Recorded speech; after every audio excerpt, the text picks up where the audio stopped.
This is a very important quote to the book. Edmund Jabez, who said, "The void is waiting for a vocabulary." How do you define nothing? There are various definitions of nothing. The dictionary definition of nothing is something of no importance, something of no value, naught, zero. There are lots of synonyms: zero, abyss, cipher, bupkis, zilch, nada. All these synonyms for nothing, and all of them are aspects of nothing. Even silence. I think of silence as the one aspect of nothing that we are able to sense, because we can sense sound, but we can't see absence, or we don't see absence. But there are other definitions. One is, in mathematics, nothing is a point of reckoning. Nothing is a point of reckoning. Numbers have no value without nothing. They're plus and minus nothing. So it's a point of reckoning. And that makes nothing very important in the abstract world of mathematics, but it's also important in our everyday world of action. I tend to think of nothing as the space into which you can move.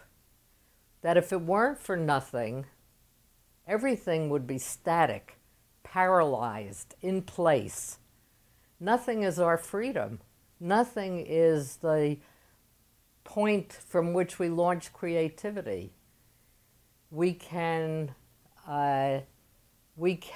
create from nothing. But in the Western tradition, nothing is very frightening. People dread nothing. Nothing to do, nowhere to go. They dread nothing instead of welcoming it as a point of freedom. You talk about the void, emptiness, and nothingness in your book. Are these words or concepts all the same? Emptiness, the void, nothingness, the abyss are aspects of the same thing. Nothing is a huge universe in which you can float and exist. As has been used as an image, it's like the fish in water. It doesn't see the water.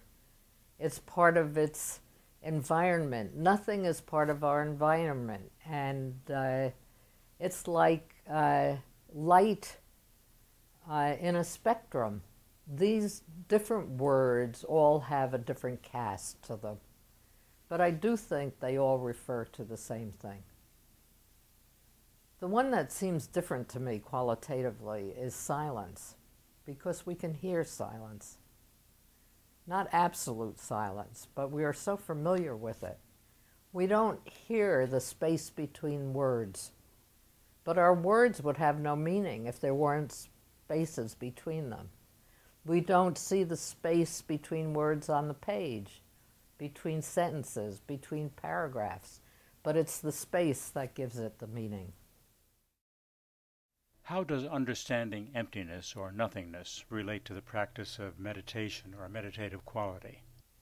Asking me to speak about meditation is turning me into an expert that I am not. I do think I meditate. I think I do it spontaneously. I call it by other names: reverie, daydream, concentration.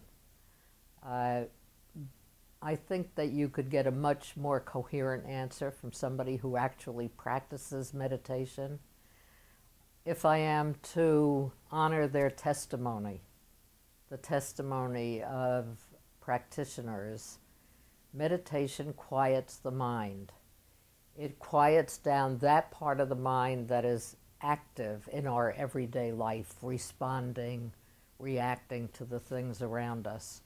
And it allows other parts of our brain to gather strength and build muscle And it leads to other experiences.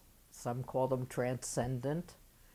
Some call them experiences of oneness with the universe. Some call it universal love. But it takes practice and discipline. And I honor the testimony of those that practice it because I see it in their behavior. Their behavior is less stressed, calmer. They're able to withdraw to a center point that seems to be within, and that allows them to have a vision or a view of what is going on around them that doesn't completely overtake them and doesn't completely swallow them into that external reality. Whenever you're having a relaxing moment, are you experiencing this state of nothingness? When I have an experience that I would call daydreaming or reverie or meditation or concentration, I have a feeling of being beyond words. I'm just beyond words, and I can't say that I have an illumination or an enlightenment. I'm not concentrating, as I understand is done in certain religions, on a particular object or ideal at that point. Some figure or guru or whatever that I become one with, but I am beyond words at that point. And there is a feeling of floating for me.